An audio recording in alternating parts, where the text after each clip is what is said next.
Ciso. Oh, it's fabulous! A strike to get you up off your seats.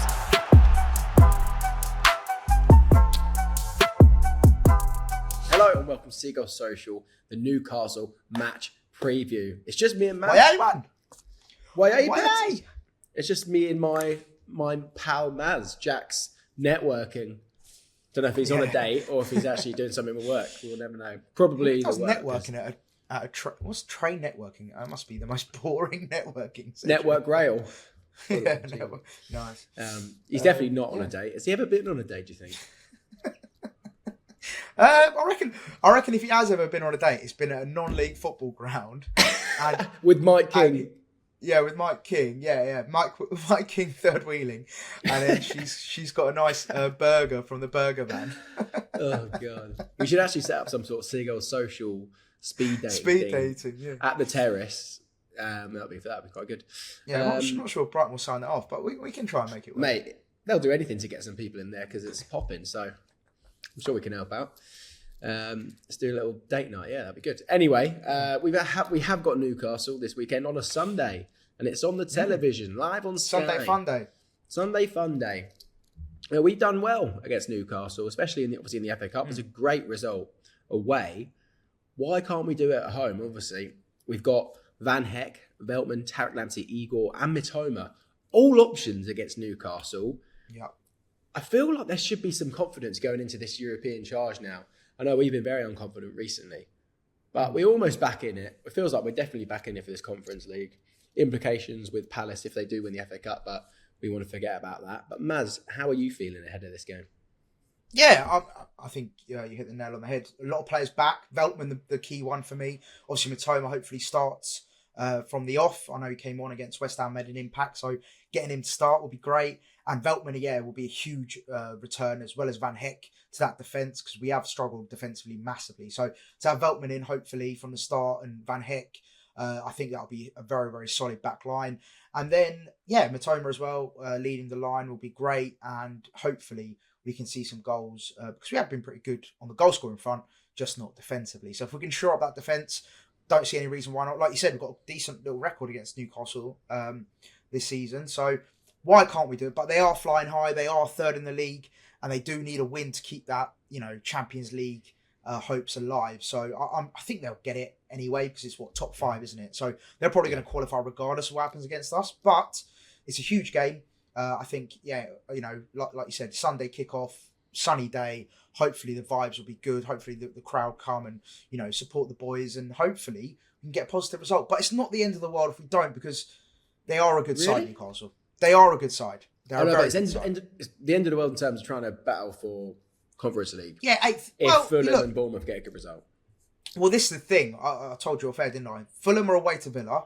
Bournemouth are away to Arsenal. Both very good sides. Huge Brentford opportunity to make a jump to take matter into our own hands over there. No, definitely. It's a huge opportunity for us to beat Newcastle and, like you said, take the driving seat in that race for 8th. But I still don't think it's the end of the world if we don't get a win, for example, or even if we were to get a draw. I think that's a decent result against, like I said, Newcastle. They're third in the league. They're only 5 points behind Arsenal. They're a very, very good side. They've won their last 4 out their 5. The only loss coming to Villa, when obviously got battered 4-1, but we've lost to Villa as well. So look, they're a really, really good side. Isak, in my opinion, best striker in the league.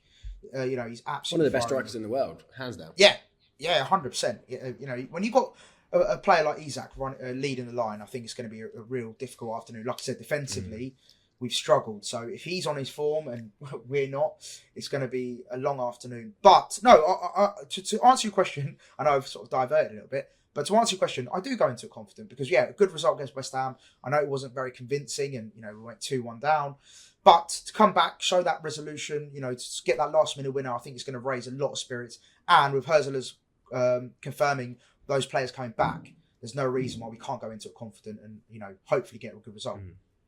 Still, those sorts of ones, obviously, you say Van Heck's back, Eagles are an option as well. Only issue is, do they come back straight back in? I feel maybe Van Heck's probably obviously more likely, seeing as he's not going to be requiring match fitness because He's missed one or concussion. two. It's concussion. So hopefully he should be coming straight back in. Otherwise, you think it will be Belaber at centre back again with Dunk? I don't know, man. I personally would put Van Heck straight back in.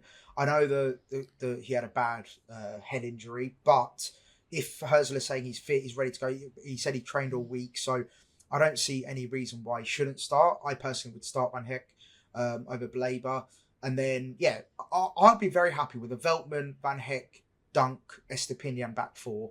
I think that's a really solid, tried and tested 4 defenders that have played together for so many years together. Exactly. And do you know what? A point I was going to make, actually, with Verbruggen, obviously, he's been getting a lot of flack, and rightly so, in my opinion. I think he's had a few clangers. He hasn't been exactly consistent this season. However, in his defence, he hasn't had a consistent back four ahead of him. In his defence, he's had shit in defence.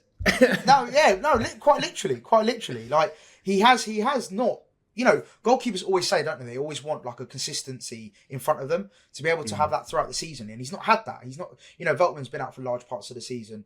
Van Heck's had his injuries and suspensions. Dunk, likewise. Estepinian was out for the beginning of the season, I think, and then came back in, or actually back end of last season and sort of was like finding fitness at the beginning. But consistently, he hasn't had a consistent back four ahead of him. He's had Belaber, filling in at centre back.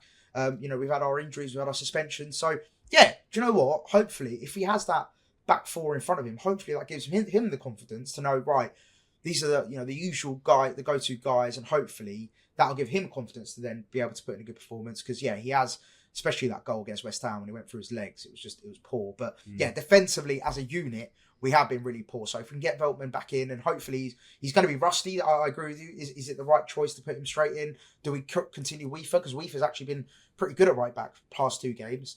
So, it's decisions for Herzl to make, and hopefully he makes the right decisions. It'll be a big one to make, because even if you give Veltman the last 30, if let's say we are winning 1-0, for example, do you give him the last 30 minutes to get that match fitness and hopefully sort of, get him ready for the final 3 games? No, absolutely. And also, going into the front of the pitch, Solly March obviously started in the last game, and people said he was a little bit iffy. But when he played against Newcastle and had that cameo in extra time, he was actually pretty integral to the Danny Welbeck winner. It was a great pass, and he kind of changed the game in that extra time. I don't know whether I would start Minter or start March. Obviously, Minter had a really good game against Newcastle at St James's Park as well. I can't remember if he was battling against Livramento. He's been playing left back for Newcastle. Maybe this is why we need Jack Alvin, because he can remember those things. I'm pretty sure Livramento was the left back that day, right? We could check. But that might take. Let's have a look. Bear with me. I've got this Newcastle, in the cup. Livramento was at right back apparently. Trippier at left back. Oh, okay, interesting. Because I'm looking here against Ipswich. It was actually Trippier on the right and Livramento on the left in the last game. So maybe they've switched it up or do switch it up depending on the opponent. But who would you start, March or Minter there? I personally would start Minter. I'm with the camp of I feel like March, just since his injury, I feel like he has lost that little bit of pace, that little bit of agility. I don't think he's the same player he was before his injury, sadly. I think he's still got a lot to offer. I think he's a great squad player. I think he's a great player to have in the camp and, as an option. But me personally, I would start Minter. I think he's much more dangerous. And I think he caused Newcastle problems in the FA Cup game. And I feel like he can do that again, hopefully on Sunday. And I think, Mitoma and Minter for me should be the one starting on the wings, and then Welbeck leading the line with either Belaber and Hinchelwood, surely midfield maybe. Well, this is the great thing about potentially Veltman coming back in. Van Heck and Veltman is the ability to then play Veltman at right back, Van Heck at centre back, and then you can push Belaber and Hinchelwood in that centre midfield, because that's they're the ones who started in that FA Cup game. Belaber and Hinchelwood in midfield, and Hinchelwood arguably had one of his best games of the season on that day. So look, it'll be a huge boost for us, because their midfield is very, very solid. You've got Joel Linton, Tonali, Bruno Guimaraes, Isak up front. They got a solid midfield and forward line. So we need to counteract that with that Belaber and Hinchelwood, hopefully, in that pivot to give that protection to the back four. I'm not even just saying this as banter as well, but we're overlooking Jacob Murphy. He's been so good for them recently. 100%. It's so weird. I feel like he's had a lot of managers at Newcastle, and he must be such a hard worker, because every manager gives him a chance. And the fact he's still in his Newcastle team, He must have been there since they got maybe promoted from the Championship to the Premier League. Did they sign him as a youngster from Norwich? I'm assuming. And the fact he's been there for that long. Yeah, I think he's been there since 2020. Yeah, even if he only 2020. Okay, right, but still, yeah, that's a long time. 4 or 5 seasons. They've had this payment come in from Saudi, and they've still stuck with him despite having like these unbelievable big star names around him, and he's an ever-present name. So yeah, he actually will cause us problems. And no, 100%. He's I think they got absolute bangers this season.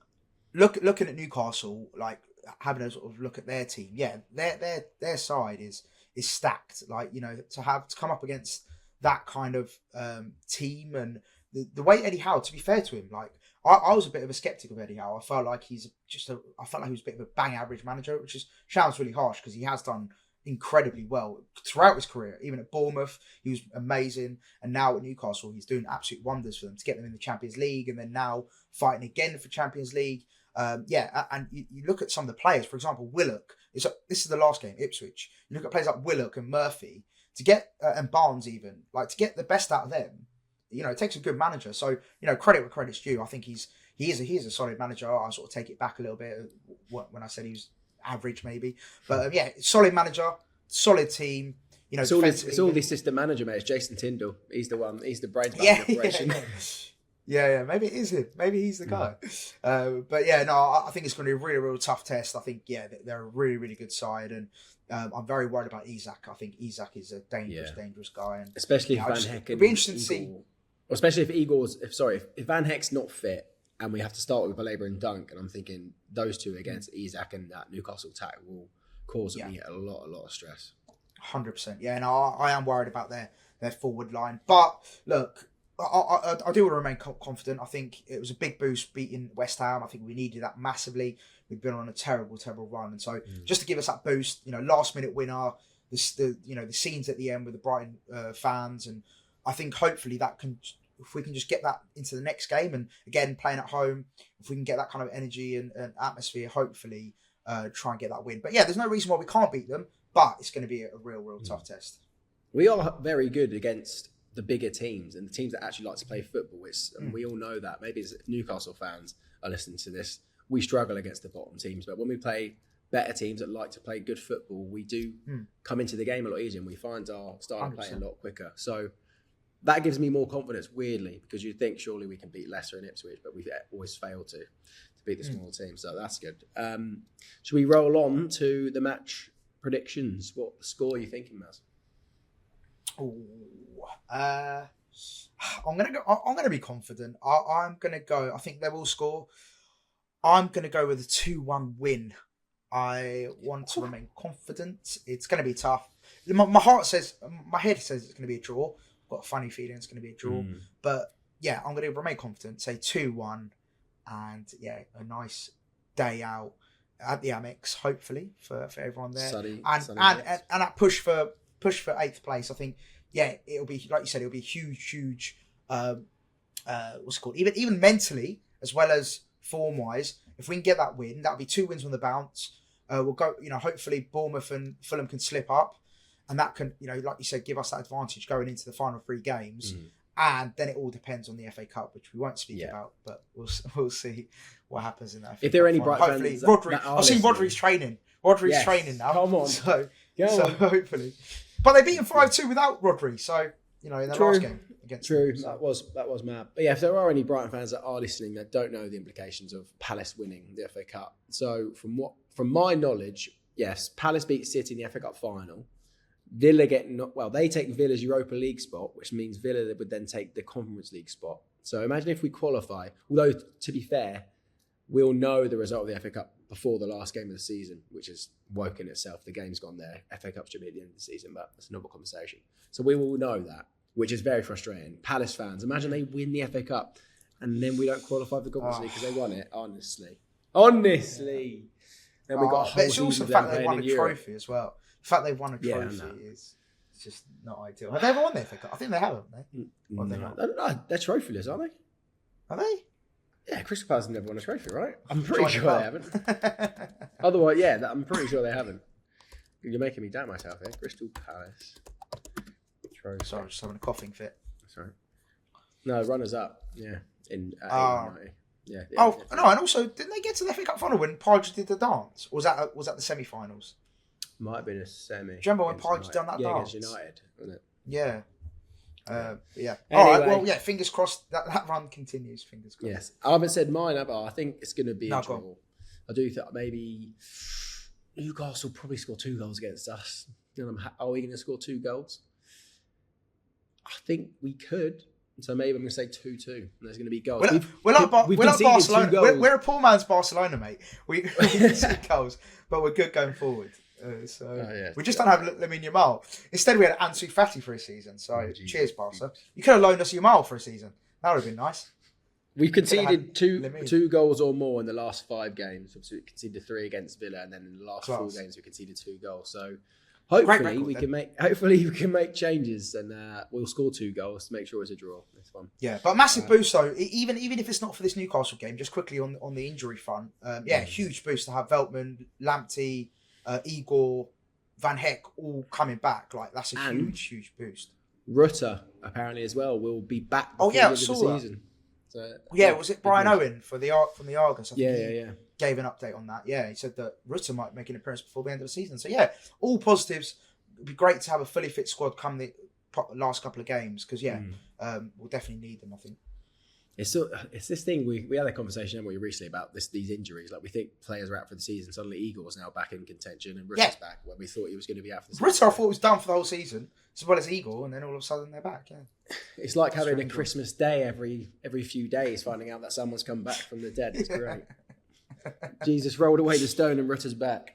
Yeah, fingers crossed. But let's go into it confident and see what happens. Perfect. Well, thank you for listening and watching. Make sure you are subscribed on YouTube. And Newcastle fans, I hope you have a terrible time at the Amex. I hope the weather's raining on your stand only and the sun is shining everywhere else. And that we beat you and get 3 points for the race. Yeah. Conference Why out, man? Yes, and we'll see you post Newcastle. I imagine we'll probably film that Monday if we can. So yeah, we'll see you then. Peace. Peace.